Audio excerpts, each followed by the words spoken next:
সবুজ ধান ক্ষেতের আল মাড়িয়ে চলছে কিছুজন, পায়ের তলায় পিষে যাচ্ছে সবুজ ঘাস।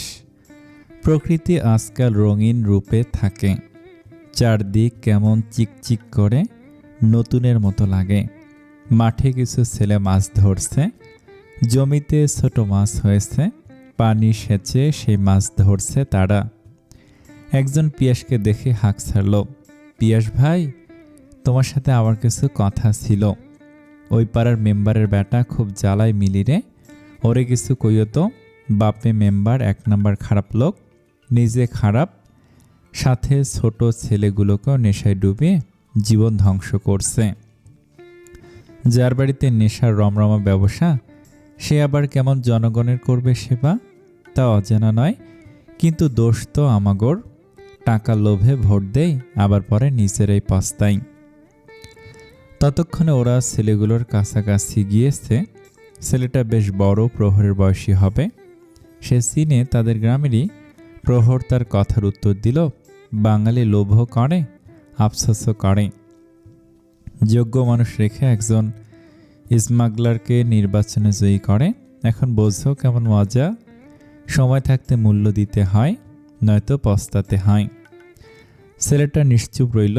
প্রহরের কথা ভুল নয়, আমরা বাঙালি টাকা দিলেই গলে যাই, বাঁশ দিলেও ভুলে যাই পরে কি হবে তার পরিণতি। পিয়াস যেতে যেতে বলল, ঠিক আছে, আমি ওকে সাবধান করে দেব। তারপর ও মিলিকে বিরক্ত করলে সোজা এসে বিচার দিব দাদুর কাছে, বাকিটা দেখা যাবে। ছেলেটা মাথা বাড়ালো। মেম্বার হলেও দেওয়ানবাড়ির মানুষদের থেকে উচ্চবিত্ত নয় বিধায় তাদের ভয় পায় অনেকটা। তাছাড়া ধন সম্পদ, টাকা পয়সা যাদের থাকে তাদেরই মানুষ মানে এবং ভয় পায়। আইলপথে হাঁটতে গিয়ে হুট করে শালীন পড়ে গেল। এক পা কাদায় পড়ে কি একটা অবস্থা হলো। হৃদিতা আর মিথি ওকে টেনে তুলল। আসিফ তার পড়ে যাওয়া দেখে তখন থেকে হেসে চলেছে, মুখ চেপে হাসল। শালীনের দৃষ্টি এড়োল না। ও উঠে দাঁড়ালো, রাগে ফুঁসল, তবে প্রহর আর পিয়াস থাকাতে কিছু বলতে পারল না। জমির পানিতে পা ধুয়ে পুকুরের দিকে গেল। পুকুরের ঘাটে নৌকা বাঁধা, আশেপাশে মাঝি নেই। পিয়াস খুঁজল কিন্তু পেল না। হারুন চাচা মনে হয় বাড়ি গেছে, কিছু বলবে না, তোরা সব চর আগে। পিয়াস বৈঠা নিয়ে আগে উঠল। পাভেল, আসিফও উঠল। পরপর শার্লিন, রীতি, হৃদিতা উঠল। রয়ে গেল মিথি। প্রহর সবে পা দিয়েছে, তখনই হুট করে নৌকা কিছু নড়ে উঠল, সরে গেল খানিকটা। টোলে পড়ে যেতে মিথি ভয়ে হাতখানা চেপে ধরল। প্রহর পড়ল না, হাতের শক্ত বাঁধনে আটকা পড়ল হাত, দমে গেল পড়া থেকে। দাঁড়া, নৌকা কাছে ভিড়ায়, নয়তো পড়ে যাবি। পিয়াস আরেকটু কাছে আনলো। মিথির হাত এখনো প্রহরের হাতে। সকলের খেয়াল সেদিকে না থাকলেও কেউ খেয়াল করে হেসে ফেলল। মিথির হাত ততক্ষণে ছেড়ে দিয়েছে। নৌকায় ওঠার জন্য মিথি পা বাড়ালো। নৌকা কাছে ভিড়লেও পিয়াস এগিয়ে এসে মিথিকে হাতে ধরে উঠিয়ে নিল। প্রহর সে হাতের দিকে তাকিয়ে রইল, চোখ সরল না যতক্ষণ পর্যন্ত না পিয়াস মিথির হাত ছাড়ল। পিয়াস বৈঠা হাতে নৌকা চালাচ্ছে, বাকিরা সারি হয়ে বসে পড়েছে। মিথির পুকুরের পানিতে হাত বুলাচ্ছে। পুকুরটা বেশ বড় এবং অনেক মাছও আছে। ওই পাশে শাপলা ফুল ফুটে আছে, সেগুলো তোলার জন্য মিথি আর শার্লিন ওত পেতে আছে। কে বেশি তুলতে পারে এই প্রতিযোগিতা চলবে। প্রহর একটা গান ধরত, কতদিন তোর গান শুনি না, কবিতাও পড়ি না বহুদিন। আগের মতোই লিখিস নাকি শুধু পড়তে ব্যস্ত? পিয়াসের প্রশ্নের প্রত্যুত্তরে বলল, গান তুমি গাও, তোমার মনে এখন বসন্ত বইছে। প্রেমের গান শোনাও, আমরা বৈরাগী মানুষ, শুধু বিরহের গান আসে। এমন প্রেমময় বসন্তে বিরহের গান শুনতে কি ভালো লাগে? পিয়াস বৈঠা বইতে বইতে হেসে উঠল। কি ভেবে? বসন্ত কি শুধু প্রেম নিয়ে আসে? প্রেম বিরহ সবই চলে এই রঙিন বসন্তে। প্রহর, শুরু কর নে। আমি ফোনে গানের টিউন চালাচ্ছি, কোন গান গাইবি? প্রহর আর না করল না। আসিফকে ধীর কণ্ঠে গানের নাম বলল। নিস্তব্ধ পুকুরের জলের শব্দের সঙ্গে মিলিত হলো গানের সুর। এক ঝলক সামনের মানুষটার দিকে তাকিয়ে চোখ রাখল দূর পাড়ে। তারপরই প্রহর গাইতে শুরু করল। দেখেছি রূপসাগরে মনের মানুষ কাঁচা সোনা, দেখেছি রূপসাগরে মনের মানুষ কাঁচা সোনা, পথিক কয় ভেবনারে ডুবে যাও রূপসাগরে, পথিক কয় ভেবনারে ডুবে যাও রূপসাগরে, বিরহে বসে করো যোগ সাধনা।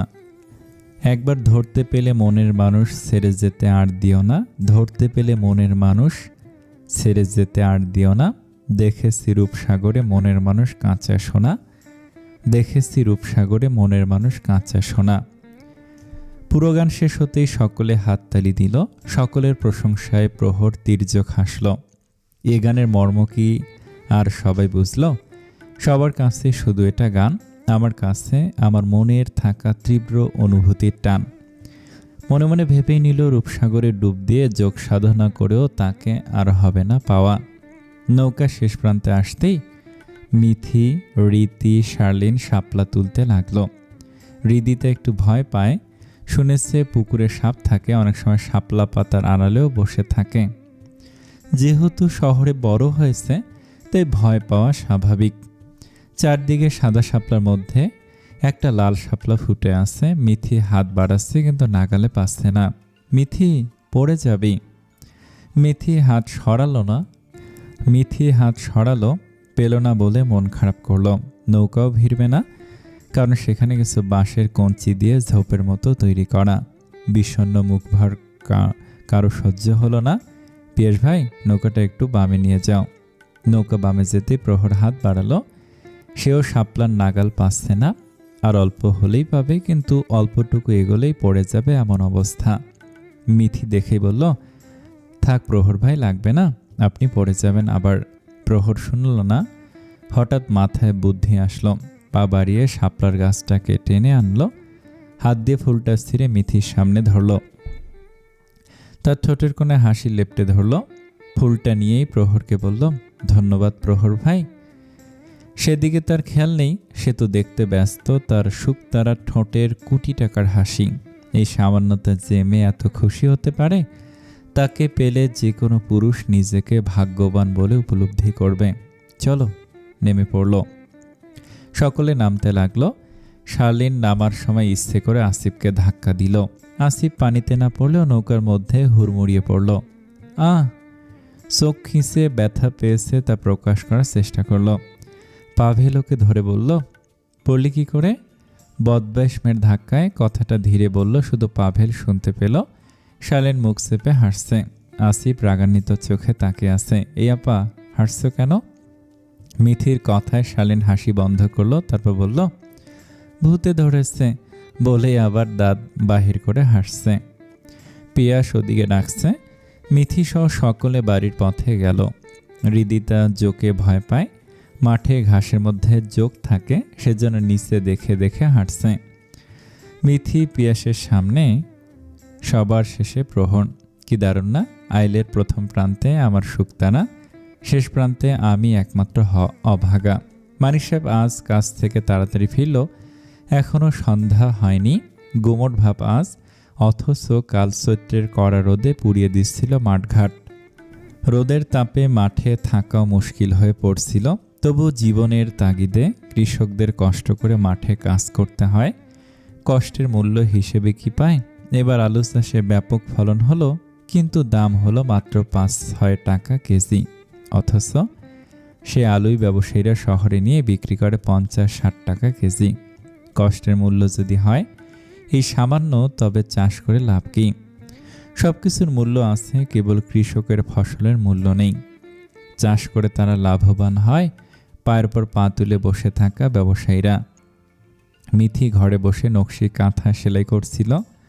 মোহনীয় বেগম সেলাই করেন, মাঝে মাঝে মিথিও সেলাই করে। সুতোর কাজ মিথি বেশ সুন্দর পারে। আর মনে গুনগুন করে গান গাইছে আর সেলাই করছে। কে কে? মিথি প্রথমে চমকে উঠল। হঠাৎ কে চোখ ধরল। ঠান্ডা হাতখানা তার চোখ ধরে আছে। কেবল অল্প হাসির শব্দ শোনা যাচ্ছে। মোহনীয় বেগমও পাশ থেকে হাসছে, তা স্পষ্ট শোনা যাচ্ছে, কিন্তু চোখ ধরেছে কে? হাতে সুই থাকাতে হাত দিয়ে দেখতেও পারছে না। কে চোখ ধরেছে আম্মা? তুই বল কে হতে পারে? হাসির শব্দ এবার বেশি হলো, গিট গিট করে হাসছে। চেনা হাসির শব্দই কানে আসতে সুই রেখে হাত টেনে সরালো। তুই? হ্যাঁ আমি। আঙ্কেল নিয়ে আসলো, তুই নাকি আমার জন্য মন খারাপ করেছিলি। মিথি অনিমাকে জড়িয়ে ধরলো, ওকে বসে বলল, তোর মনে পড়েনি? হ্যাঁ পড়েছে বলেই তো আসলাম। স্কুল শেষ হয়ে গেছে, ভালো লাগে না? আগে ভাবতাম কখন স্কুল শেষ করে বেরিয়ে যাব, এখন ভাবি কেন স্কুল জীবন শেষ হলো। অনিমা মিথির হাত টেনে নিল, আশেপাশে তাকিয়ে দেখল মোহনীয় বেগম নেই। মিথি আর লুকোচুরি দৃষ্টি দেখে শুধালো, কি হয়েছে, কিছু দেখছিস? তোর নাকি পিয়াস ভাইয়ের সাথে বিয়ে? মিথি চমকে উঠল, বিষয় নিয়ে জানতে চাইল। কে বলেছে? আঙ্কেল আসার সময় বলল পিয়াস ভাইকে মিথির সাথে কেমন মানাবে। যখন জিজ্ঞেস করলাম কেন আঙ্কেল, মানালে কি হবে, উত্তরে বলল তোর সাথে পিয়াস ভাইয়ের বিয়ের আলাপ করবে আজ। তুই কি জানিস না? তুই কি রাজি? মিথি এ বিষয়ে কিছু জানে না, কেউ তো তাকে কিছু বলেনি। না, আমাকে আম্মা আব্বা কেউ কিছু বলেনি। ও তাহলে মনে হয় সন্ধ্যায় বলবে। তুই কি বলবি? দেখ প্রহর ভাই। মিথি জানালা দিয়ে তাকালো। পাভেল আর প্রহর যাচ্ছে কোথাও। অনিমা বলছে, আমার কেন জানি প্রহর ভাইকে বেশি ভালো লাগে। পিয়াস ভাই ভালো মনের মানুষ, কিন্তু প্রহরকে কেন জানি ভালো লাগে তা জানি না। তোর সাথে প্রহর ভাইকে বেশ মানাতো। মিথি অনিমার পানে চাইল, কি বলছে সব, কার সাথে মিলাচ্ছে? উনি অন্য কাউকে পছন্দ করে। কি বলিস, কাকে? মিথি সব কিছু খুলে বলল যতটা জানে। অনিমা সব শুনে ভাবছে আসলে ব্যাপারটা কেমন ঘাপলা লাগছে। মিথির ধারণা সঠিক নয় বলে মনে হচ্ছে। মিথি, মিথি। রাবেয়ার ডাকে মিথি অনিমা দুজনে দরজার দিকে তাকালো। কি চাচ্ছি? রীতিকে দেখেছিস? না আসেনি তো। দেখা হয়তো খেলছে কোথাও। রাবেয়া চলে যেতে নিল। চাচি রুহেল ভাই কোথায়? সে কোথায় ঘুরে বেড়ায় সেই জানে। একটা কাজ বলে আর একটা করে, ওরে নিয়ে আর পারি না। হে আবার কয় বিয়ে করবে, ওরে কোন মাইয়া বিয়ে করবে বলতো? অনিমা হেসে ফেলল। মিথিও হেসে উত্তর দিল, চাচি আম্মা রুহেল ভাইকে বলো যাকে পছন্দ তাকে বিয়ে করে নিয়ে আসবে। হ্যাঁ ওরে কে পছন্দ করবে?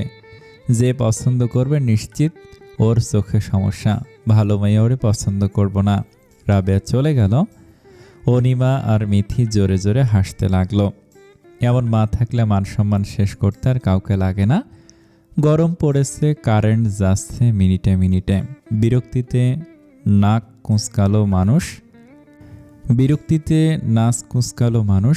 গ্রামীণ পরিবেশ শীতল হলেও চৈত্র মাসে গরম বেশি পড়ে। দিনে শীতল বাতাস থাকলেও রাতে প্রকৃতি গুমট ভাব নিল। গাছের পাতা নড়ছে না পর্যন্ত। মিথি আর অনিমা রীতিদের বাড়ি গেছে। রুহেল তখন থেকে রীতির ঘরের সামনে ঘুরোঘুরি করছে, মাঝে মধ্যে উকি মারছে ঘরে। অনিমা আর মিথি তার কাণ্ডে হাসছে আর মজা নিচ্ছে। রাবেয়া বারান্দা থেকে বলে উঠল, গায়ে কি বিছুটি পাতা ধরেছে? অমন এদিক ওদিক ছুটছিস কেন? না আম্মা, বিছুটি পাতা ধরেনি, কিন্তু মনের মাঝে ঝড় হাওয়া বইছে। রাবেয়া দূর থেকে কেমন করে দেখলো, কিন্তু কিছু বলল না। মিথি, এই মিথি। ডাকতে ডাকতে মোহনীয়া বেগম এবারই আসলো। অনিমা, রীতি আর মিথি ঘর থেকে বেরিয়ে আসলো। কি হয়েছে আম্মা? পাশ থেকে শালীন এদিকে আয়। মিথি সুরসুর করে গেল, মোহনীয়া বেগমকে অনুসরণ করে গেল ওই বাড়িতে। পথে শালীন মুখভার রাশভারী কণ্ঠে বলল, মিথি তুই কি পিয়াস ভাইকে পছন্দ করিস? প্রথমে অনিমা, এখন শালীন আপা পিয়াস ভাইকে নিয়ে জানতে চাচ্ছে। তবে কি সত্যি আব্বা এমন কিছু ভেবেছে? কেন আপা, এমন প্রশ্ন কেন? আহা, আগে উত্তর দে তো। শালীন বাড়তি কথা শুনতে চাইল না। তার আকাঙ্ক্ষা তো মিথির উত্তরের ওপর। পছন্দ বলল তো করি, কিন্তু সম্পর্কে ভাই হন, পছন্দ থাকবে না। আমি সেই পছন্দের কথা বলিনি। তবে মিথি তাড়াতাড়ি আয়। মোহনীয়া বেগমের ডাকে তাড়াতাড়ি করে গেট পেরিয়ে গেল। শালীনের প্রশ্নের উত্তর সে পেল না। অনিমা হয়তো শালীনের কথার কিছুটা বুঝতে পেরেছে। মিথি ওর মায়ের পিছু পিছু গেল।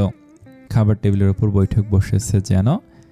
বাড়ির সকলে সেখানে উপস্থিত, বাদ যায়নি মানিক সাহেবও। মিথি বুঝতে না পারলেও অনিমার কথা মনে পড়তে বুঝতে পারল কারণটা। প্রহর দৃষ্টি মিথির চোখে মুখে। চোখে কিছু বলছে, কিন্তু চোখের ভাষা সে বুঝতে পারছে না। পাভেল আসিফকে বলছে, কি হবে এবার? ওদের মধ্যে কোনো সম্পর্ক নেই নিশ্চিত। মিথি রাজি হবে? হুট করে আজই বিয়ের বিষয়ে কথা হবে জানলে কালই বলে দিতাম। সুযোগের অপেক্ষা করতে গিয়ে সময় ফুরিয়ে ফেললাম। প্রহর বরাবরের মতোই নিশ্চুপ। মুখের ভঙ্গি দেখে বোঝার উপায় নেই কি চলছে মনে। শমশের দেওয়ান মিথিকে তার পাশে বসতে বলল। মিথি ধীর পায়ে এসে বসল। তার সোজাসুজি পিয়াস বসে, তার পাশে প্রহর। সামনে তাকালো। প্রহরের মাথা নিচু করে রাখা মানুষটার দেখা মিলছে। শার্লিন ও প্রহরের দিকে তাকিয়ে অস্থির হয়ে আছে। শমশের দেওয়ান মিথির দিকে তাকিয়ে শান্ত কণ্ঠে জানতে চাইল, আমরা চাচ্ছি তোর আর পিয়াসের বিয়ে দিতে। সবাই রাজি। পিয়াসের সাথে বিয়ে নিয়ে বেশি মত মূলত সুচরিতার ছিল। অনেক আগেই এই নিয়ে কথা হয়ে আছে। সুলাইমান, মানিক ওরাও দ্বিমত করেনি। মেট্রিক পরীক্ষা শেষ হয়ে বিয়ে হবে এমন বলা রাখা ছিল। তোকে জানানো হয়নি এবারই আসতে যেন দ্বিধাবোধ না করিস। এখন তোর মতামত শুনতে চাই। সবাই তোর মতের অপেক্ষা আছে। হ্যাঁ বললে তবে এগোবে, আর না বললে থেমে যাবে। এখন সিদ্ধান্ত তোর। মিথি বিস্ময় নিয়ে বসে আছে। আশেপাশে সব পরিচিত মুখ। চাতক পাখির ন্যায় তার উত্তরের আশা আছে। কারো মুখ ভার, আবার কারো উচ্ছ্বাস। প্রহরের দৃষ্টি মেঝেতে। সামনে তাকানো সাহস হচ্ছে না। পিয়াস মিথির মুখপানে তাকিয়ে আছে। মানিক সাহেব মেয়ের উত্তরের আশায় চেয়ে আছে। মোহনীয় বেগম পাশ থেকে ভরসা দিয়ে বলতে বলছে। মিথি তার বাবার আকুলতা বুঝতে পারল। এও বুঝল তারা খুশি এই সম্পর্কে। সবার দৃষ্টি আর জানার আগ্রহ শেষ হলো। মিথির উত্তর এলো, সবাই যখন রাজি আমার কোনো সমস্যা নেই। এই এক কথায় প্রায় সকলে খুশি হলো। আনন্দে হেসে উঠল অনেকে। মুখভার কিছু জনের। মিথির উত্তর শোনার সঙ্গে সঙ্গে প্রহর চোখ তুলে তাকিয়েছিল। তার চোখে উচ্ছ্বাস না থাকলেও বিষাদও ছিল না। আশেপাশের মানুষগুলো এই আনন্দ দেখে প্রহরের আর সহ্য হলো না। সে উঠে পড়ল, কাজের বাহানা দিয়ে ঘরে চলে গেল। পিছু পিছু গেল পাভেল আর আসিফ। শার্লিন ওদের যাওয়ার দিকে একবার তাকালো, আর একবার মিথির দিকে। কি হবে শেষে? কেউ আনন্দে মেতে উঠবে, কারো হৃদয় ভাঙবে, কেউ অসহ্য যন্ত্রণা নিয়েও ভাসবে। মধ্যরাত, কেউ কোথাও জেগে নেই। চারদিক অন্ধকার। গ্রামের ভেতরে সরু রাস্তা অবধি কোনো আলো দেখা যাচ্ছে না। আকাশের পূর্ণ চাঁদের আলোয় কাছাকাছি দেখা যাচ্ছে। বসন্তের হাওয়া বইছে। সে হাওয়া কারো হৃদয়ে ঝড় তুলছে। তুফানের ন্যায় হৃদয়ের ভেতর লণ্ডভণ্ড করে দিচ্ছে। প্রহর ছাদের সেই পুরনো কাঠের চেয়ারটায় বসে আছে। ঘুমাতে চেষ্টা করেও যখন ব্যর্থ হলো, নিশ্চুপ দুজনের পাশ থেকে উঠে ছাদে এলো। তাদের কত কথা উপেক্ষা করেছে, সবই বুঝছে আবার বুঝছে না। তাদের কথা অনুযায়ী সেও ভাবছে, কিন্তু উত্তর অন্য আসছে। ভালোবাসলে প্রকাশ করতে হয়, কিন্তু যদি সে অন্যের হওয়ার দলিলে রয় তবে কেমন হবে প্রকাশিত অনুভূতি? পৃথিবী বলে ভালোবাসা প্রকাশ করো, হৃদয় তাই বলে, কিন্তু বিবেক বলে ভয়ঙ্কর কিছু হতে পারে তা প্রকাশিত অনুভূতির মূল্য। প্রহর খানিকক্ষণ থেকে আকাশের দিকে তাকিয়ে আছে। ভোর রাতে শুকতারার দেখা মিলে। যখন চারদিকে হাওয়া থেমে গেল, চাঁদের পাশে শুকতারার দেখা মিলল। প্রহর চোখ খুলে তাকালো। চোখ দুটোতে শান্তির ঘুম প্রয়োজন, কিন্তু তা আর হচ্ছে কই। সামনে যত এগোয় দুঃখরা আরও জেকে ধরছে। চেয়ার ছেড়ে উঠে পড়ল। চোখের চশমাটা খুলে হাতে নিল। আকাশ পানে তাকে বলল, অবশেষে সময় আসলো আমার শুকতারার অন্য আকাশে দেখা পেল। যে আকাশে নিজের উপলব্ধি করেছিলাম, সে আকাশ আজ অন্য কারো নামে হতে দেখলাম। সব মেনে নিয়েছিস, গুটিয়ে গেছিস আগেই, তবে ব্যর্থ প্রেমিকের ন্যায় নির্ঘুম রাত কাটিয়ে কি প্রমাণ করতে চাচ্ছিস? শালা তোরে দেখলে রাগ উঠছে। এত ভালো মহান সেজে কি হবে? এক জীবনে প্রেম বারবার আসলেও ভালোবাসা একবারই আসে।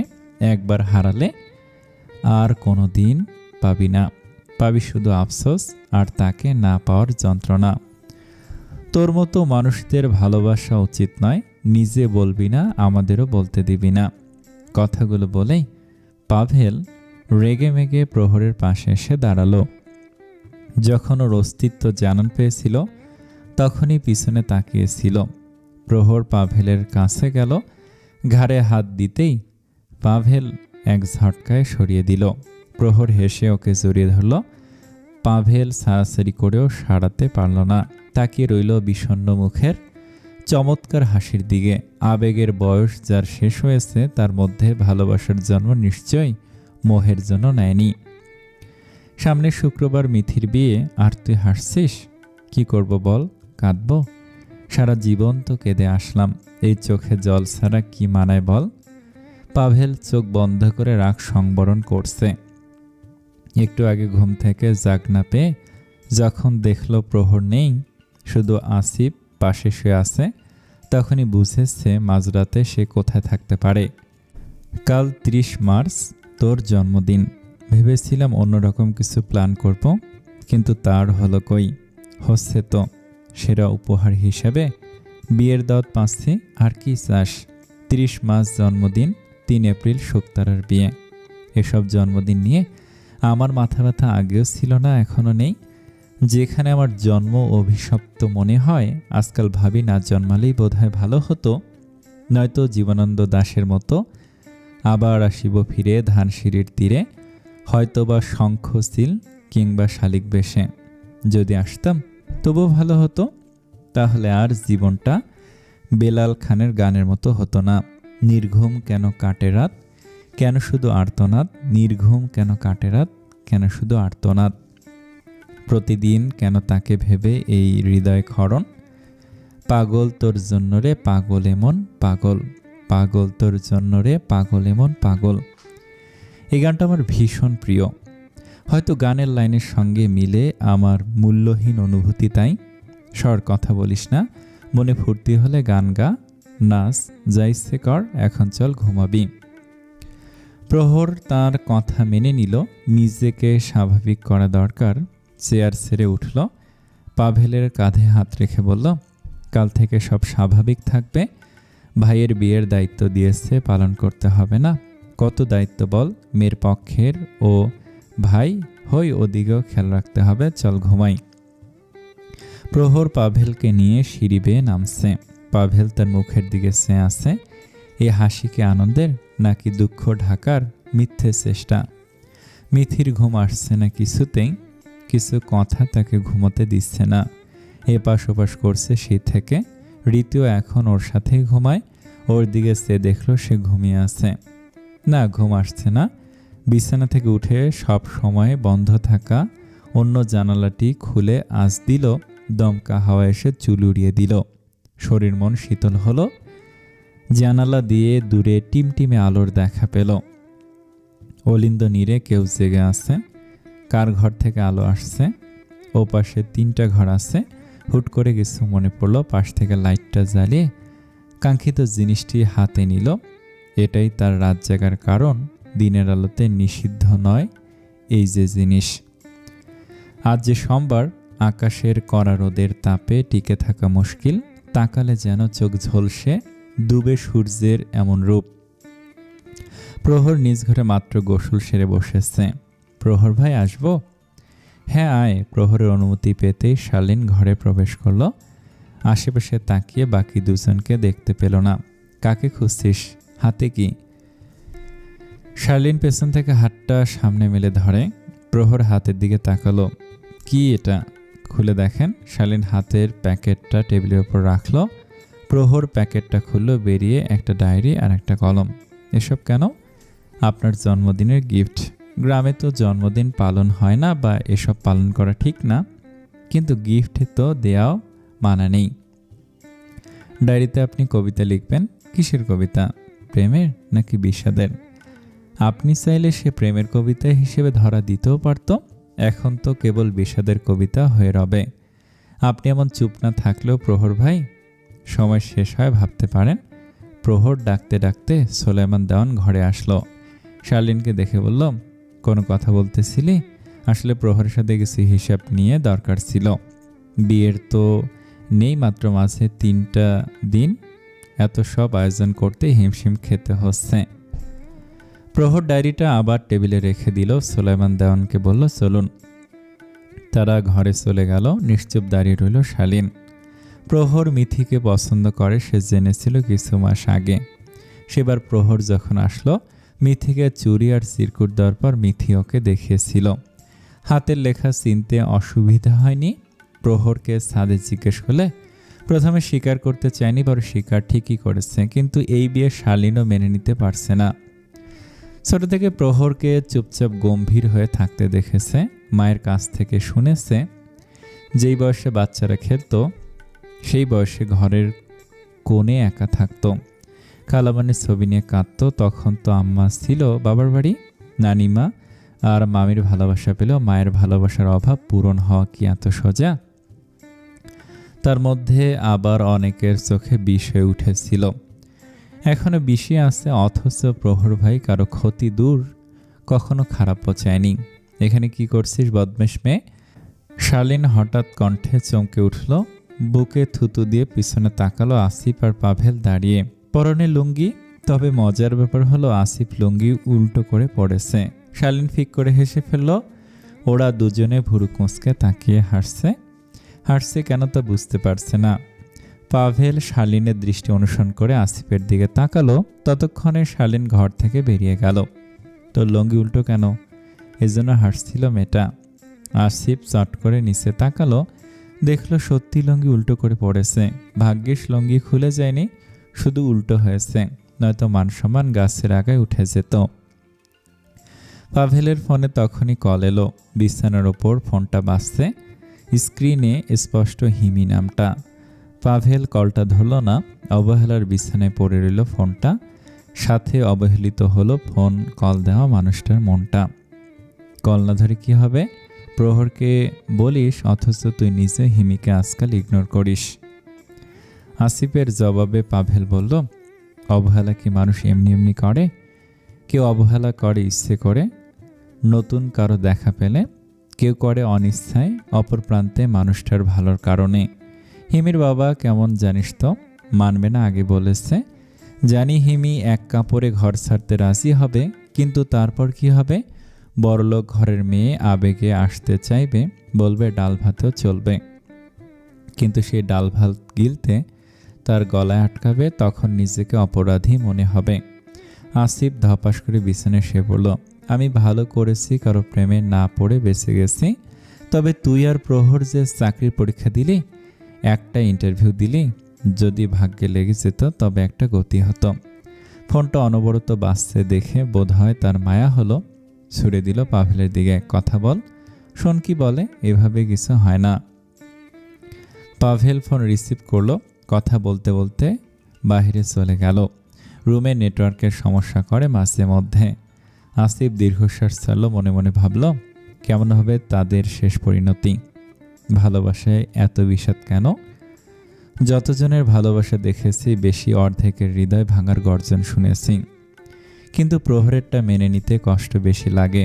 বেচারার কপালে সুখ বলে কোনো বস্তু আর অবশিষ্ট রইল না। শাহানা ঘরে বসে কার সাথে যেন রাগারাগি করে কথা বলতেছে। রাগে গিজ গিজ করতে করতে ফোন রাখলো। শালীন মাকে রাখতে দেখে জানতে চাইল কি হয়েছে। তোর ছোট চাচা ফোন করেছিল, ভিটেমাটি তোর বাবার জায়গা সব তারা নিজেদের নামে নিয়েছে, হয়নি, এখন বাড়িটাও যাচ্ছে। মানুষ এতটা অমানুষ কিভাবে হয় সেটা তোর ছোট চাচাকে না দেখলে বুঝতাম না। যে মানুষটা আজ নেই তার প্রতি একটু ভালোবাসা পর্যন্ত তাদের মনে নেই, অথচ একসময় তোর বাবা সংসারের দায়িত্ব নিয়ে তাদের বড় করেছে, যা চেয়েছে দিয়েছে, নিজে না খেয়ে ভাইকে খাইয়েছে। সময়ের সাথে মানুষ সব ভুলে যায়, হোক সে মায়ের পেটের ভাই। শালীনের চোখে পানি চিকচিক করছে।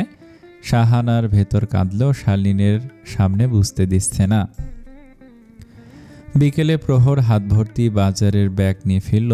সঙ্গে সুলাইমান দেওয়ান ও সানোয়ার দেওয়ানও রয়েছে। বিয়ের বাজার করতে গেছিল। ভ্যান থেকে সব নামিয়ে আনছে। তখনই নজর পড়ল মিথি আর রীতি বসে আছে।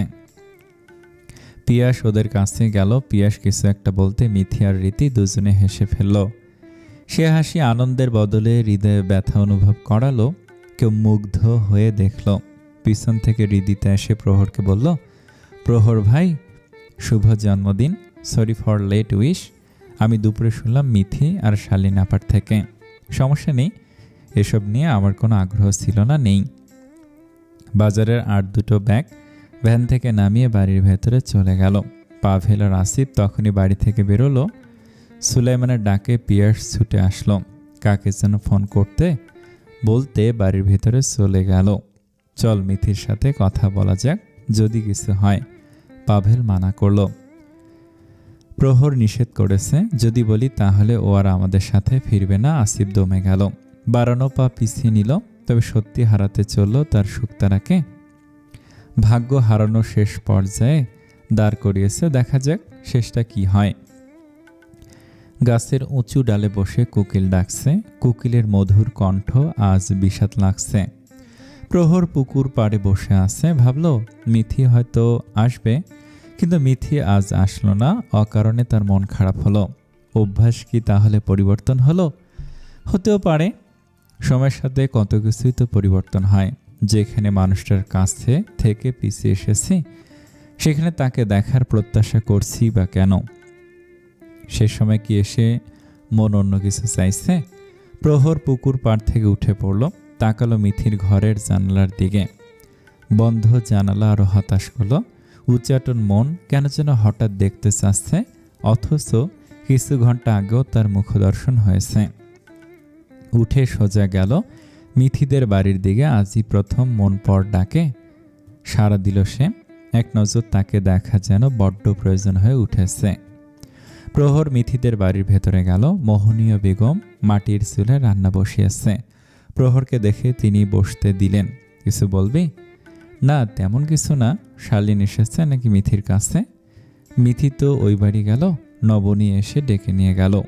সুচরিতা ভাবি নাকি জামার মাপ নিতে ডেকেছে। এতটুকু কথায় প্রহর মনে মনে হাসল। সে হাসি কি আনন্দের না লোক দেখানো? ও ঠিক আছে, তবে আমি যাই।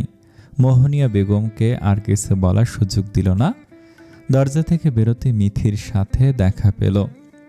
সে হন্তদন্ত পায়ে ছুটে আসছে। প্রহরকে দেখে থেমে গেল। প্রহরও দাঁড়ালো তার সামনে। মিথি এক পলক তাকালো। চশমার আড়ালে লুকায়িত দৃষ্টিতে যে তৃষ্ণা তাকিয়ে আর দেখতে পেল। চোখের তৃষ্ণা মিটল, মনের তৃষ্ণা কি কখনো মিটবে? বিয়ে নিয়ে খুশি? আপনি খুশি? প্রহর মিথির চটজলদি এমন উত্তর ঠিক বুঝল না। আমার খুশি না হওয়ার কি আছে? তাহলে আমাকে জিজ্ঞেস করছেন কেন? আমারও তো অখুশি হওয়ার কারণ নেই। কি চমৎকার উত্তর, যেন সে তৈরি ছিল উত্তর দেওয়ার জন্য। প্রহর আশেপাশে তাকালো, কথা বাড়াবে না ভেবে পা চালালো। একটু দাঁড়ান তো। প্রহর দাঁড়ালো। মিথি দৌড়ে ঘরে গেল। 2 মিনিটের মধ্যে আবার ফিরে আসলো। হাঁপাতে হাঁপাতে হাতের জিনিসটা বাড়িয়ে দিল প্রহরের দিকে। প্রহর বাড়ানো হাতখানা ফিরিয়ে না দিয়ে নিয়ে নিল। গুছিয়ে রাখা জিনিসটা মেলল। সুন্দর একটা রুমাল, হাতে সুতোর কাজ করা। রুমালের চারধারে আর ঠিক মাঝখানে সাদা সুতোয় লেখা শুকতারা। কালো কাপড়ের ওপর সাদা সুতোয় বেশ মানিয়েছে, যেন কালো আকাশে শুকতারা জ্বলছে। আপনার জন্য। আপনার শুকতারাকে তো পাবেন না, তাই দিলাম। কি জন্য? উপহার নাকি স্মৃতি? আপনি যা ভেবে নিবেন। স্মৃতি হয়ে থাকুক না হয়। সব হারিয়ে গেলেও স্মৃতি কখনো হারিয়ে যায় না। থেকে যায় বিষাদ যন্ত্রণা কিংবা আনন্দ মুখর মুহূর্ত হিসেবে। আমি কোনটায় থাকবো প্রহর ভাই? মিথির এমন প্রশ্নে প্রহর কিছুটা চমকালো। মানে? মিথি হেসে বলল। চমকে উঠলেন কেন? আমি তো রুমালের কথা বললাম। প্রহর এবার তীক্ষ্ণ দৃষ্টিতে তাকালো। এক চোখ অন্য কথা বলছে। মিথির দৃষ্টি এক ধ্যানে তারই দিকে। এই দৃষ্টি শেষে সর্বনাশ ডেকে আনতে পারে। সে হন্তদন্ত পায়ে ছুটল বাড়ির পথে। মিথি সেই পথের দিকে তাকিয়ে রইল। প্রহরের আর ফিরে তাকালো না। নদীর স্রোতের মতো বয়ে চলে সময়। সময় কি কারোর জন্য অপেক্ষা করে থাকে? মিনিট, ঘন্টা, সাথে দিনও পেরিয়ে যায়। আজ বৃহস্পতিবার, সেই কাঙ্ক্ষিত দিনের একাংশ।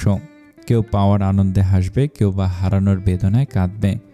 বাড়ি ভর্তি মানুষ, কেউ কারো খোঁজ নেওয়ার সময় পাচ্ছে না। শালীন এদিক ওদিক তাকিয়ে কাউকে খুঁজছে, কিন্তু সে মানুষটিকে নজরে পড়ছে না। সে বিকেলে দেখছিল ডেকোরেটর মানুষদের সাথে হাতে হাতে কাজ করছিল। অন্যান্য আয়োজনেও তার কমতি নেই। মানুষ কতটা সহ্য ক্ষমতা নিয়ে জন্মালে ভালোবাসার মানুষকে অন্য কারো হাতে তুলে দেওয়ার আয়োজন করে। এই সহ্য ক্ষমতা প্রহর ভাইয়ের আছে। কাজে মধ্যে ঠোঁটের কোণে হাসি, সবার নজর পড়ছে, কিন্তু কয়জন বুঝছে তার ভেতর পুড়ছে। শালীন ভিড় ঠেলে পাভেলের কাছে গেল। আসিফ তাকে আসতে দেখে বলল, আবার কি বেয়াদবি করতে এসেছ? শালীন তার কথার উত্তর দিল না। আজ ফাজলামো করার মতো মানসিকতা তার নেই। ওদিক থেকে নবনী আর হৃদিতা ডাকছে। তাদের ডাক উপেক্ষা করে পাভেলকে জিজ্ঞেস করলো, প্রহর ভাই কোথায়? পাভেল আশেপাশে তাকাল, উত্তর বলল, ঘরে আছে। ঘরে না পেলে দেখো, অন্ধকার ছাদে বসে আছে। আমাদের জোর করে এখানে পাঠিয়েছে। শালীন উপরে যাওয়ার জন্য পা বাড়ানোর আগে মোহনিয়া বেগম ডাক আসলো। শালীন ঘুরে ওই বাড়ি গেল। এত মানুষের মধ্যে মিথির কানে কানে কিছু কথা বলে দৌড় দিল।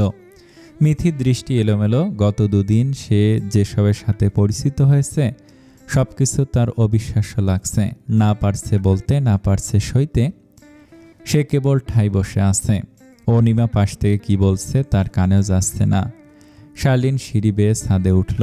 আফসা অন্ধকারে মানুষটাকে দেখতে পেল। তার দৃষ্টি সামনের বাড়িটার দিকে। প্রহর পায়ের আওয়াজ শুনে পিছনে তাকালো। শালীনকে দেখে আবার সামনে ঘুরল। শালীন সেখানে থেকে বলে উঠল, এত অনুভূতি ভালোবাসা লুকিয়ে রেখে কি লাভ প্রহর ভাই? অনুভূতি প্রকাশ করতে হয়, ভালোবাসলে বলে দিতে হয়। প্রহর ঠোঁট ভেঙে হাসল।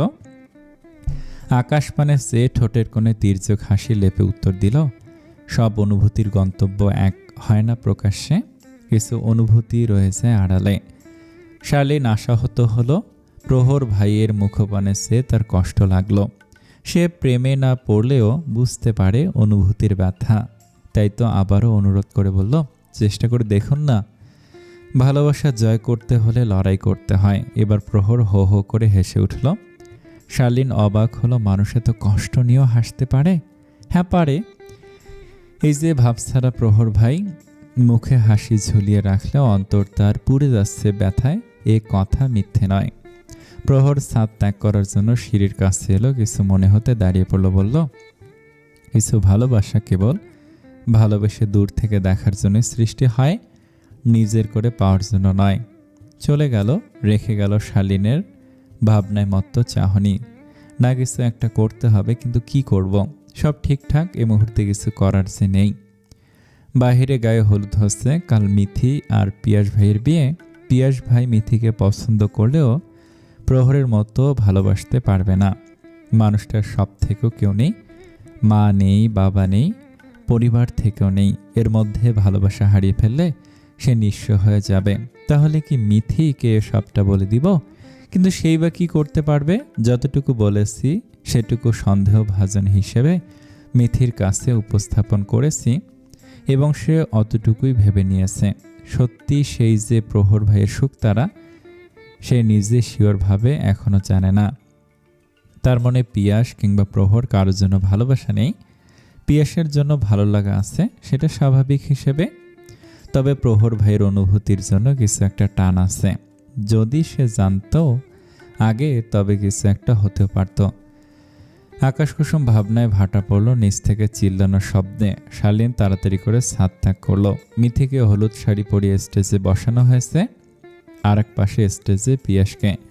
যেহেতু একই সাথে এ বাড়ি ও বাড়িতে স্টেজ বাহিরে ফাঁকা জায়গায় করা হয়েছে একসাথেই। সেখানে গ্রামের বৃদ্ধরা নানান ধরনের গীত গাইছে। তাদের পালা শেষ হলে বক্সে শুরু হলো গান, সাথে রীতি আর নবনীর নাচ। প্রহর দূর থেকে তাকিয়ে আছে, এক দৃষ্টিতে তাকিয়ে রইল অনেকক্ষণ। হঠাৎ করে মিথির নজর পড়ল প্রহরের দিকে। এক দৃষ্টিতে তার দিকে সে আছে, গায়ে হলুদ পাঞ্জাবি আর ঘাড়ে গামছা ঝুলিয়ে আছে। দেখ আপা, পিয়াস ভাই তোর দিকে কেমন করে তাকিয়ে আছে। রীতির ধাক্কায় মিথির নজর সরল। ডান পাশে তাকালো, পিয়াস এদিকে তাকিয়ে আছে। ওই স্টেজে নবনী, শ্রাবণী আরও কয়েকজন আছে। মিথির পাশে অনিমা, হৃদিতা আর শার্লিন আছে। রুহেল তাদের থেকে একটু দূরে দাঁড়িয়ে অনিমাকে দেখছে। তখনই বিনু ফুপুর আগমন হলো। আজ যে সে মহাব্যস্ত। কোনো মতে হলুদ দিয়ে ছুটল। পথে প্রহরকে দূরে দাঁড়িয়ে থাকতে দেখে তারপর দাঁড়িয়ে গেল। এখানে দাঁড়িয়ে আছো কেন আব্বা? ওদিকে যাও, ভাই বোনের বিয়ে আনন্দ করো। প্রহর কেবল মাথা নাড়িয়ে হ্যাঁ বলল, সাথে ঠোঁটের কোণে হাসিটাও ফুটিয়ে তুলল। পাভেল আর আসিফ দাঁড়িয়ে দেখছে আর প্রহরের ওপর রেগে যাচ্ছে। যা দেখ কি সুন্দর মানাচ্ছে, যা হলুদ দিয়ে আয়। পাভেলের কথায় সত্যি সত্যি প্রহর গেল। প্রথমে বসলো পিয়াসের কাছে। সে যেতেই পিয়াস বলল, কোথায় ছিলি বলতো? কতক্ষণ দেখে খুঁজছি। তোর মাথা ব্যথা কমেছে? হ্যাঁ, কিছুটা কমেছে। আসলে এই মাথা ব্যথা কিছু না, শুধু এইসব থেকে দূরে থাকার জন্য বাহানা মাত্র। সে হলুদ লাগালো পিয়াসের গালে। যে হলুদের অনুষ্ঠানের পরদিন তার প্রেয়সী হবে অন্যের পাশে, সে সবদি কি তা সহ্য করতে পারবে? শার্লিন ওপাশ থেকে পিয়াসের স্টেজের দিকে তাকিয়ে আছে। প্রহর উঠতে নিলে হুট করে সানিয়া প্রহরের গালে হলুদ লাগিয়ে দেয়। হাতখানা ধরে বলে, দেবরজি, ভাবিকে হলুদ লাগাবে না? একমাত্র ভাবি, এতটুকু তো দাবি। প্রহরের মেজাজ খারাপ হলো, কিন্তু এত মানুষের মধ্যে কিছু বলতে পারল না। প্রহর হাত ছাড়িয়ে নিল, বলল, আপনার বিয়ে নাকি? হলুদ মাখার ইচ্ছে থাকলে মিলন ভাইকে ডাকি। পিয়াস চুপ করতে বলল। এই মহিলার ব্যবহার সেও কিছুটা বোঝে, কিন্তু তার সাথে বাড়াবাড়ি করার সাহস পায় না। প্রহর যেতে নিলে মিথির নানি হামিদা বানু কোত্থেকে এসে প্রহরকে টেনে নিয়ে গেল। গীত গাইছে আর তার হাত ধরে নাচছে।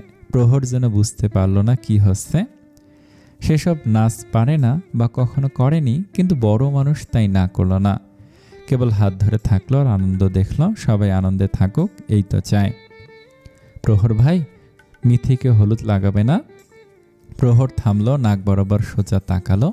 মিথি তখন হেসে হেসে অনিমাকে কি যেন বলছিল। প্রহর শার্লিনের প্রত্যুত্তরে এগিয়ে গেল, বলল, অবশ্যই। সে স্টেজের একপাশে বসলো। মিথি সোজা হলো, দৃষ্টি রাখলো প্রহরের দিকে। প্রহরও তাকালো। সবার সামনে হাসতে হাসতে গাদা তুলে হলুদ তুলে মিথির গালে ছোঁয়ালো। এই ছোঁয়ার অনুভূতি বেদনাদায়ক হলেও হাসতে হচ্ছে। ফুলটা আবার হলুদের বাটির উপর রাখলো। পাশে শার্লিন ছাড়া কেউ নেই। রীতি নাচছে এখনো। অনিমা রুহেলের সাথে কি যেন কথা বলছে। প্রহর পকেট থেকে একটা ছোট কৌটে বাইর করলো, মিথির হাতে দিয়ে বলল, গায়ে হলুদ এবং বিয়ের উপহার।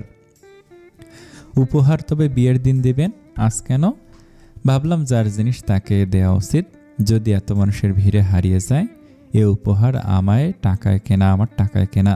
যত্নে রাখিস, ভালো থাকিস। মিথি শুনল, তার বুকের মধ্যে কম্পন সৃষ্টি হলো। প্রশ্নটা তারা করল, আপনার শুকতারা সত্যিকে প্রহর ভাই? মিথির থেকেও শালীন বেশি আগ্রহ নিয়ে তাকে আছে। যদি শেষবেলায় ও বলে দেয়, কিন্তু তার হলো কই। প্রহরের উত্তর বরাবরের মতোই নিরাশ করল। এত জানার আগ্রহ কেন? আমাকে জানতে আসলে আধার ছাড়া কিছু পাবি না। সে আধারের মাঝে মাঝে শুকতারার দেখা মিলল, এখন মিলবে কেবল আমাবস্যা। আর আমাবস্যায় তো আর শুকতারা দেখা যায় না। যদি কখনো জ্যোৎস্না রাত আসে, ভোরের শেষে শুকতারা দেখা মিলে, সেদিন না হয় বলবো। প্রহর চলে গেল। সানোয়ার দেওয়ান তাকে ডাকছে। বাহিরে উনুন খোঁড়া হচ্ছে। রাতেই গরু জবাই করা হবে এবং ভোরে রান্না শেষ করে রাখবে। আসিফ আর পাভেল প্যান্ডেল থেকে বাহির হলো। হুট করে মানিক সাহেবের সামনাসামনি হলো। ওদের দিকে অসন্তোষ নজরে তাকালো। সেই শুরু থেকে কেন যেন ওদের পছন্দ করে না, সেটা ওনার চোখ দেখলে বোঝা যায়। মানিক সাহেব পাশ কাটিয়ে চলে গেল। আসিফ পাভেলকে বলল, এই লোককে বাহির থেকে সহজ সরল মনে হলেও ভেতর থেকে আস্ত গিরগিটি আর বদলোক। এই লোকটার জন্য এমন হয়েছে। যদিও ওনার ভাবনা কিছুটা সঠিক, আবার ভুল। তারপরে মানুষের দোষ দিয়ে কী লাভ, যেখানে প্রহর নিজে নিশ্চুপ। যদি সে মুখ খুলতো তবে মিথি রাজি হলেও হতে পারত। মেয়েটার চোখে প্রহরের জন্য আকুলতা দেখি। হয়তো ভালোবাসা নয়, কিন্তু ভালো লাগার তো বটেই। সেই ভালো লাগা থেকে ভালোবাসার সৃষ্টি হতে কতক্ষণ লাগতো। আসিফের ফোন বেজে উঠল। বাড়ি থেকে ফোন করেছে। কথা বলতে সামনের দিকে এগিয়ে গেল। এদিকটাও সাউন্ডের জন্য কথা শোনা যাচ্ছে না। পাভেল জোরে দম ফেলল। জীবন এমন কেন? যারা সত্যি ভালোবাসে তাদের সামনেই কেন সমুদ্রের উত্তাল ঢেউ পাড়ি দেওয়ার সমান বাধা আসে? জীবনে কি টাকাই সব? চলতে গেলে টাকার প্রয়োজন আছে, তাই বলে অধিক ছাড়াও তো সুখে থাকা যায়। মানুষ কেন এটা বুঝে না? রাত বাড়ল, চারিদিকের ভিড়ও কমে এলো। গ্রামের মানুষ যারা গায়ে হলুদের অনুষ্ঠান দেখতে এসেছিল তারাও চলে গেল। আত্মীয় স্বজনদের মধ্যে অনেকে শুয়ে পড়েছে। শালীন মিথির পাশে বসে আছে। তার মাথায় একটাই চিন্তা ঘুরছে, কি করলে কেউ একজন সুখের মুখ দেখবে। সে নিজেও বাবা ছাড়া বড় হয়েছে, তার অভাব বুঝে। বাবা ছাড়া পৃথিবী কেমন সেটাও অল্প স্বল্প জানে। মিথি শালীনকে চিন্তিত দেখে জিজ্ঞেস করলো, কি ভাবছো আপা? শালীন ভাবনা থেকে বেরোলো, ওর দিকে তাকিয়ে বলল, তোকে একটা সত্যি কথা বলবো? মিথি আগ্রহ নিয়ে মাথা নাড়ালো। শালীন আশেপাশে তাকালো, মনে মনে ভাবলো, দুঃখিত প্রহর ভাই, আপনার কথা রাখতে পারলাম না। রীতি পাশে ছিল, ওকে বাহানা দিয়ে সরিয়ে বলল, মিথি, প্রহর ভাইয়ের ডায়েরিটা যে দিয়েছিলাম পড়েছিস তো পুরোটা? মিথি আবারও মাথা নাড়ালো, বলল, হ্যাঁ পড়েছি। কি তীব্র সব অনুভূতি, কিন্তু তার নাম লেখা নেই একটাতেও। শুধু লেখা শোক তারা। তুমি ইঙ্গিত কিছুটা দিলেও পুরোটা খোলাসা নয়। যার জন্য ওনার মনে এত অনুভূতি সে জানলে নিশ্চিত ভালোবাসত। প্রহর ভাই নিজেকে দুঃখী মানুষ বলে। তার জীবনে সুখ হয়েও সুখ তারাও কেন ধরা দিল না? এই প্রশ্নটা উপরওয়ালার কাছে মন জানতে চায়। প্রহর ভাইয়ের সুখ তারা তুই মিথি? মিথির নিচু দৃষ্টি তৎক্ষণাৎ উপরে উঠল, তাকালো শার্লিনের দিকে। সেও চেয়ে আছে, চোখে ভাসছে সত্যর প্ররোচনা। মিথি অনেকটা অবাক না হলেও কিছুটা হয়েছে। ডায়েরিতে কারো নাম না লেখা থাকলেও এক জায়গায় লেখা ছিল, যার প্রিয় গুধূলি, অক্টোবরের শিউলি, বসন্তের কৃষ্ণচূড়া, বর্ষার কদম, সেই পুরো মানুষটাই আমার প্রিয়, নেই শুধু পাওয়ার সৌভাগ্য। এই কয়টা লাইন নিজের সাথে মিলেছিল, কিন্তু এমন পছন্দ অন্য কারোরও তো হতে পারে এই ভেবে ভাবেনি তেমন। তবু সন্দেহ থেকে সেদিন রুমাল দেওয়ার সময় জিজ্ঞেস করেছিলাম, আমি কি হিসেবে থাকবো? উত্তর পাইনি। মিথি, কি ভাবছিস? অনুভূতি যেখানে লুকিয়ে থাকে সেখানে ভালোবাসা বন্দি থাকে। আমি তো বন্দি নই। বন্দি করতে পারত, কিন্তু তিনি তা করেনি। তবে এখানে আমারই বা কি করার আছে? পুরুষ হয়ে যেখানে বলতে ভয় পেয়েছে সবার সামনে বলেনি, তবে আমি কি করি? এখন এই মুহূর্তে কি করার আছে? আব্বার মান সম্মান সব ভেঙে আমি কোথায় যাব? এমন দিনের জন্য আব্বা আমায় মানুষ করেনি। যদি সব ঠিক হওয়ার আগে বলতো তবুও কিছু একটা চেষ্টা করত। শেষ পর্যায়ে এসে তুমি আমি কি করব? সব এলোমেলো হয়ে গেল, সম্পর্ক নষ্ট হবে। একজন মেয়ের কাছে তার বাবার সম্মান সবার আগে। এই মিথি, শালীন ঘরে আয়, ঘুমাবি তো? মোহনীয় বেগম ডাকছে। বিনু ফুপু এদিকে আসছে। মিথি চোখের কোণে থাকা জলটুকু মুছে নিল। সে অনুভূতি তার জন্য জানার পর কেমন হচ্ছে, নিজের মধ্যে অদ্ভুত অনুভূতি হচ্ছে। তার জন্য কেউ সমুদ্র সমান ভালোবাসা পুষে রেখেছে, কিন্তু পাওয়ার ভাগ্য হলো না। কেন প্রহর ভাই এমন করলেন? আপনি পেলেন না আমাকেও অনুভূতির সাথে পরিচিত করে অপরাধী বানালেন? ডায়েরির পাতায় লেখা ছাড়াও কিছু অনুভূতি চোখের পলকেও বুঝতে পারতাম, তবে সেই অনুভূতির নাম জানতাম না। আজ যখন জেনেছি তখন সব অনুভূতি মনে হচ্ছে আমাকে জেঁকে ধরেছে। বিনু মিথিকে নিয়ে যাচ্ছে। শালীন ঠায় দাঁড়িয়ে রইল। আজকের দিন গেল, আফসোস শেষ হবে না। শালীন দৌড়ে বাড়ির ভেতরে গেল। কিছু লোকজন জেগে আছে, তারা কাজে ব্যস্ত। কি করতে চাচ্ছিস প্রহর? প্রহর ব্যাগ গোছাতে গোছাতে উত্তর দিল, ঢাকায় ফিরে যাব। কেন? সবে কি ভাববে? আমার সহ্য ক্ষমতা অসীম হলেও তাকে অন্য কারো নামে কবুল বলতে দেখার মতো ক্ষমতা হয়নি। চল তাড়াতাড়ি। এখন সবাই সামনের দিকে কাজে ব্যস্ত, আমরা পিছনের দরজা দিয়ে বেরোবো। দিন হলে যখন দেখতে পাবে না, ফোন করলে কিছু একটা বানিয়ে বলবো। পাভেল প্রহরের হাত থেকে ব্যাগটা কেড়ে নিল, হুট করে ওকে জড়িয়ে ধরল। এমন না করলেও পারতি, আজ না হোক বহুদিন পর চোখের সামনেই তো দেখতে হবে, তখন কেমনে সহ্য করবি? শক্ত প্রহর এবার নরম হলো। অবাধ্য কান্না দলা পাখি আটকে রইল। একসময় সেই কান্না অশ্রু হয়ে ধরা দিল। আসিফ তাকে দেখল। বাহিরে শক্ত জাহির করা মানুষটার ভেঙে পড়া। পুরুষ নাকি কাঁদে না, তবে প্রহর কাঁদছে কেন? প্রহর ঘড়ির পরে পাভেলের থেকে সরে এলো, ওদের গোছানো ব্যাগ নিতে বলল। হঠাৎ তার ডায়েরির কথা মনে পড়ল। চারিদিকে খুঁজেও পেল না। কোথায় গেল? না, এখন সময় নেই। তাকে নিয়ে আমার অন্তর জুড়েই রয়েছে। ডায়েরির পাতায় লিপিবদ্ধ না থাকলেও চলবে। আমি বাইরে দেখে আসছি কেউ আছে কিনা। আপনি কোথায় যাবেন প্রহর ভাই? প্রহর দরজার কাছে যেতে শালীনকে দেখতে পেল। তার চোখ মুখ কেমন আধারে ঢাকা। প্রহর তাকে প্রশ্ন হাসল। মেয়েটা তাকে বড় ভাই হিসেবে ভীষণ ভালোবাসে। এমন হয়তো আর কাউকে বাসে না। ঢাকায় চলে আসতে তাকে বধূরূপে দেখার স্বাদ ছিল, কিন্তু অন্য করে বধূরূপে দেখার সাধ্য যে নেই। প্রহর চলে গেল। একটু পর আবার আসলো। ওদের দুজনকে বলল তাড়াতাড়ি বেরোতে। আসিফকে আগে পাঠালো। প্রহর ছাদে উঠে ব্যাগগুলো তাকে দিয়ে দিল। তারপর দুজনে বাড়ি থেকে বেরিয়ে গেল। বাড়ির পেছনে বাগান, তারপরে আছে কবরস্থান। এদিকটায় বেশ অন্ধকার, কেউ তেমন আসে না রাতে। প্রহর একবার পিছনে তাকালো। রঙিন সাজ তার জন্য বিষাক্ত। পা বাড়ালো, তার তাকালো না পিছন ঘুরে। সবাই ঘুমে, আর কিছুজন তখন কাজে ব্যস্ত। তখনই হঠাৎ করে দোতলা হতে শাহানার কান্না ভেজা চিৎকারের কণ্ঠ ভেসে আসে। হঠাৎ কান্না আর গোলমেলে শব্দে বাড়ির ঘুমিয়ে থাকা মানুষ উঠে পড়ে। বাড়ির সব মানুষ দৌড়ে উপরে গিয়েছে। উপরে গিয়ে যা দেখলো তাতে সকলে স্তব্ধ। শালীনের মুখ দিয়ে সাদা ফ্যাপড়া উঠছে, শরীর নিস্তেজ হয়ে পড়ে আছে। পাশেই খালি ঘুমের ওষুধের প্যাকেট পড়ে আছে। সুচরিতা বেগম শালীনের শরীরে হাত দিল। এখনো শরীর গরম আছে, তাড়াতাড়ি হসপিটালে নিয়ে যেতে হবে। পিয়াস, রমিজকে ডেকে অটো গাড়ি নিয়ে আসতে বল। সকলে ছোটাছুটি চলল। মিথিও দৌড়ে আসলো। চোখের সামনে শালীনের নিস্তেজ শরীরটা ঘুমন্তের ন্যায় পড়ে থাকতে দেখতে পেল। কিভাবে, কেন, কি কারণে হলো কেউ বুঝল না। এই সময় এসব ভাবার চেষ্টা করল না। আনন্দময় বিয়ে বাড়ি মুহূর্তে বিষাদের রূপ নিল। অনেকের মধ্যে উত্তেজনা ছড়ালো। সবার জানার আগ্রহ, কেন এমন হলো। শালীনে ঘরে রাখা চিঠিটা পেলেও বাড়ির লোকজন ছাড়াও বাহিরেও কাউকে জানানো হয়নি।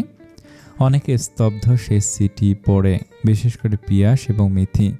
পিয়াস, সুচরিতা, শাহানা আর সানোয়ার দেওয়ান শালীনকে নিয়ে গেছে উপজেলা শহর বিরামপুর হসপিটালে। মিথি সবার আড়ালে চিঠিখানা নিয়ে বসে আছে। একদিকে শালীনের জন্য চিন্তা, আরেকদিকে অন্য ভাবনা। শালীন আপা কেন এমন করলো? চিঠিতে লেখা বিষয়ে কখনো তো বলেনি। হুট করে সব কেমন এলোমেলো হয়ে গেল। তবে কি এজন্যই প্রহর ভাইকে নিয়ে আমার নামে মিথ্যে জড়িয়েছিল, যাতে করে প্রহর ভাইয়ের সাথে যাই? কিন্তু না, শালীন আপা এমন মিথ্যে বলার মানুষ না। কেন এমন করলে আপা? আমায় সত্যিটা বলতে পারতে। অপ্রকাশিত অনুভূতির মূল্য দেয়া যায় না, কিন্তু তোমার অনুভূতির মূল্য পাওয়ার ব্যবস্থা ঠিকই করতাম। এর মধ্যে আবার খোঁজ পড়ল প্রহর এবং তার বন্ধুরা কেউই ঘরে নেই। কোথায় গেছে কেউ জানে না। শমশের দেওয়ান আর সুলাইমান দেওয়ানও। মানিক সাহেব চিন্তিত হয়ে বসে আছে। অরুণা যেন নীরব দর্শক। কে মরল বাঁচল তাতে তার কিছু যায় আসে না। সানিয়াও তাই। বউ শাশুড়ি মিল আছে বলতে হবে। সায়দা বানু হা হুতাশ করছে। নাতনির যেন কিছু না হয় সেই প্রার্থনা করছে। মিলন বাহির থেকে ছুটে এলো। শমশের দেওয়ানের সাথে এসে বলল, দাদু, পাশের বাড়ির এক লোক বলল প্রহর আর ওর বন্ধুদের নাকি বাড়ির পেছন দিক দিয়ে কোথাও যেতে দেখেছে। শমশের দেওয়ান খানিকটা ভেবে বলল, ওর নাম্বারে কল দে, কোথায় গেছে এত রাতে জিজ্ঞেস কর। মানিক দৌড়ে ঘরে গেল। সাহার দাঁড়িয়ে ছিল। সে মানিকের উদ্দেশ্যে বলল, এবার কি করবি মানিক? মানিকের থমথমে চেহারা। শমশের দেওয়ান সেই সময় ছেলের এমন কথা পছন্দ হলো না। তুই চুপ কর, থাক, পালে ঘুমিয়ে পড়। সুলাইমান, মোটরসাইকেল বাহির কর, বিরামপুরে যাব। আর হ্যাঁ মানিক, চিন্তা করবি না, আমার উপর ভরসা আছে তো? মানিক মাথা নাড়ালো, বলল, আপনার উপর ভরসা আছে বড় আব্বা। সব কথা পরে হবে, আগে শালীনের সুস্থ হয়ে ফিরে আসাটা জরুরি। প্রহর, আসিফ আর পাভেল এই রাত দুটোই বিরামপুর রেল স্টেশনে বসে আছে। এত রাতে ট্রেন নেই, আসছে একেবারে ভোরে। আসিফের বাসে যাওয়া সমস্যা হয় বিধায় ভোর অবধি অপেক্ষা করার সিদ্ধান্ত নিল। প্রহর কপালে দুই হাত ঠেকে মাথা নিচু করে বসে আছে। প্রচণ্ড মাথা ব্যথা করছে। অসহ্য যন্ত্রণায় যেন মাথা ছিঁড়ে পড়ছে এমন অবস্থা। মাঝে মধ্যে এমন হয়, তবে আজই হতে হলো। যন্ত্রণার মাঝে আরও যন্ত্রণা দেওয়া একটা বোধহয় প্রকৃতির নিয়ম। বাবা কটা টাকা দিবে, রাত্রি কিছু খায়নি। প্রহর তাকালো, এক বৃদ্ধা দাঁড়িয়ে আছে, পরনে পুরনো জামা, চোখ মুখ শুকনো দেখে মনে হচ্ছে কিছু খায়নি। প্রহরের মায়া হলো, পকেট থেকে 100 টাকা বাহির করে দিল। এই 100 টাকা পাওয়াতে সে বৃদ্ধার চোখ খুশিতে চিকচিক করে উঠল, হাসি মিলে উঠল শুষ্ক অধরে। প্রহরের মাথায় হাত রেখে বৃদ্ধা দোয়া দিল, তোমার সব ইচ্ছে পূরণ হোক, আল্লাহ তোমার ভালো করুক। দোয়ার বিপরীতে প্রহর হাসল, মাথা ব্যথা খিঁচে রেখে বলল, জীবনে কোনো ইচ্ছেই তো না মা, একটা ছিল তা পূরণ হওয়া অসম্ভব। ভয়ঙ্কর পথের দিশারি থাকলেও সেই ইচ্ছে পূরণ হওয়ার কোনো পথ নেই। কি কও বাবা, আল্লাহ চাইলে সেকেন্ডে সব পরিবর্তন হইতে পারে। আচ্ছা যাই, আমার খুব খিদে পেয়েছে। বৃদ্ধা চলে গেল। প্রহর এক পলক তাকে ভাবল, 1 সেকেন্ডে ভাগ্য পরিবর্তনের মতো এত ভালো কপাল আমার জুটবে না। তখনই পাভেল আর আসিফ ওই পাশ থেকে আসলো। প্রহরকে মাথা চেপে ধরে থাকতে দেখে জিজ্ঞেস করলো, কি হয়েছে, আবার মাথা ব্যথা শুরু হয়েছে? প্রহর উত্তর দিতে পারছে না, ব্যথা চোখে মুখে স্পষ্ট বোঝা যাচ্ছে। আসিফ ওকে নিজের কাঁধে নিল। পাভেল স্টেশনের দোকান থেকে একটা নবরত্ন তেল এনে মাথায় দিয়ে মালিশ করতে লাগলো। সে চোখ বুঝে আসছে। হঠাৎ কি মনে হতে ফোনটা বাহির করলো, ফোন অফ করে রেখেছিল বিধায় অন করলো। অন করতে চোখ বিস্ময় হলো, বাড়ি থেকে এত কল এসেছে কেন? মিলন, পিয়াস, বড় মামা, ছোট মামা সকলে কল করেছে। প্রহর মাথা উঠালো, কল লাগালো পিয়াসের ফোনে।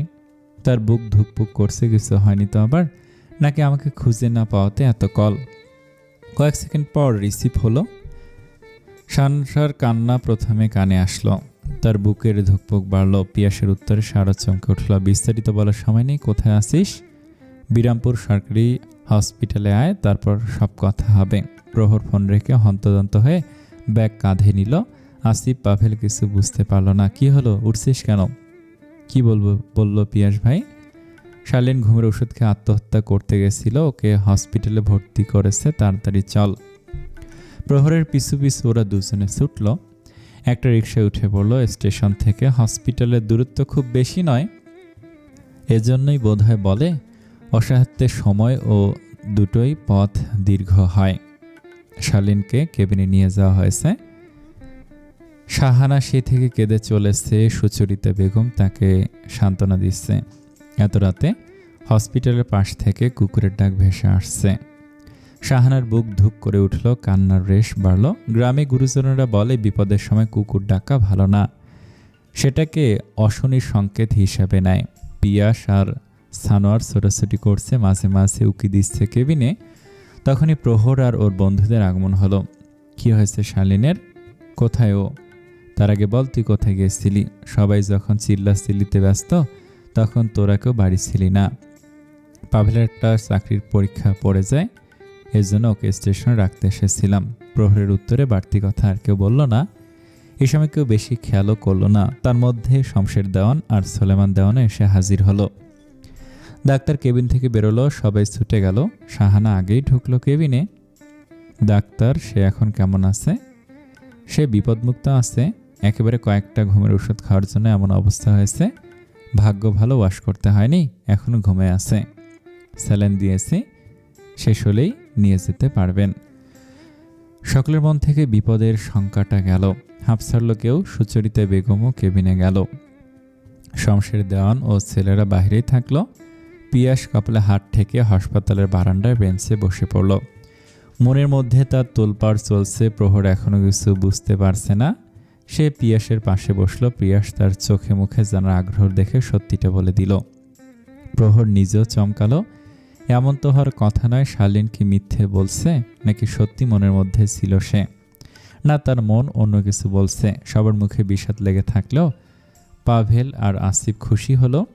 আশার আলো বোধহয় একটু দেখল। শালীনকে পছন্দ না করা আসিফ ও তার ভালোর প্রার্থনা করলো। প্রহর বেঞ্চ থেকে উঠে পড়ল। পিয়াসের অবস্থা দেখে বুঝতে পারছে, কিন্তু এই কিন্তুর উত্তর একমাত্র শালীন জানে। এখন অপেক্ষা ওর জ্ঞান ফেরা। একবার হাত ঘড়ির দিকে তাকালো। সময় এখন 2:40। প্রহর হসপিটাল থেকে বেরিয়ে গেল কোথাও। আসিফ আর পাভেল তার পিছু নিল। শমশের দেওয়ান এর মধ্যে ভুলে গেল প্রহর কোথায় ছিল এই প্রশ্নের কথা। ভোর হতে চলল, এখনো কারো চোখে ঘুম নেই। মিথি অনিমার কাঁধে মাথা রেখে বসে আছে। পাশে বিনু ফুপু তার মেয়েকে নিয়ে শুয়েছে মাত্র। মোহনীয়া বেগমও ও বাড়ি গেছে ওদিকে কি হলো তা জানতে। অনিমা পিনপিনে নীরবতা ভেঙে হঠাৎ করে ধীর কণ্ঠে জিজ্ঞেস করল, শালীন আপা কি সত্যি পিয়াস ভাইকে ভালোবাসে? চিঠিতে তো তাই লেখা আছে। আমার সাথে পিয়াস ভাইয়ের বিয়ে সে নিজের চোখে দেখতে পারছে না বলেই এমন করেছে। যদি আমায় আপা নিজে বলতো তবে আমি এই বিয়ে ভেঙে দিতাম। শেষ সময় এসে এমন কেন করলো? হয়তো সাহসের অভাবে, নয়তোবা অন্য কোনো কারণে। অন্য কারণটাই জানতে চাই। তোর কি হবে? এসব ঝামেলার মধ্যে মান সম্মান নিয়ে টানাটানি হবে।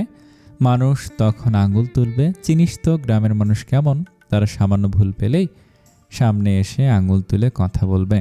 যাদের যোগ্যতা নেই পিছনে কথা বলার তারা বলবে। মিথি কাঁধ থেকে মাথা তুলল, অন্য সব ভাবনা মাথা থেকে ঝেড়ে ফেলল। সকালের অপেক্ষা করছি, কিছু অনুভূতি আমায় তাড়া করছে। মনের ভেতরে তোলপাড় চলছে। কি করি বলতো? সহজ জীবনটা হঠাৎ এত জটিল হলো কিভাবে? অনিমা নিরুত্তর। কি বা বলবে? আজ একসাথে এত সব সত্যি নাকি মিথ্যা, যাই হোক একসাথে প্রকাশ পেয়ে মস্তিষ্কে ভার দিচ্ছে। কোনটা সঠিক কোনটা ভুল তা বোঝা মুশকিল। অনিমা একবার বিনুর দিকে তাকালো। সে তার মেয়েকে ঘুম পাড়াতে গিয়ে নিজেও ঘুমিয়েছে। প্রহর ভাই যদি সত্যি ভালোবাসে তবে প্রকাশ করলো না কেন? অনুভূতির মূল্য পাবে না তাই। প্রহর ভাইকে তো সবাই খুঁজল। তিনি হয়তো দূরে যেতে চেয়েছিলেন, তোকে অন্যের হতে দেখতে পারবেন না বলে। শালীন এখন ঠিক আছে, চোখও খুলেছে। স্যালাইন শেষ হলেই সকালে নিয়ে আসবে। মোহনীয়া বেগমের কথায় মিথি শান্তি পেল। সবকিছুর ঊর্ধ্বে হলো শালীন আপা সুস্থ হওয়া। বিনুর ঘুম ছুটে গেল, উঠে পড়ল তখনই। মানুষ জানাজানি হচ্ছে, এরপর কি হবে ভেবেছে বড় ভাই। মোহনীয়া বেগম প্রত্যুত্তরে বলল, যা হবার তা হয়ে গেছে, আর ভেবো না বলে কি হবে। এখন যা হবে তাই মেনে নিতে হবে। বড় আব্বা ভাইরা আছে, তারা কিছু একটা সিদ্ধান্ত নিবে।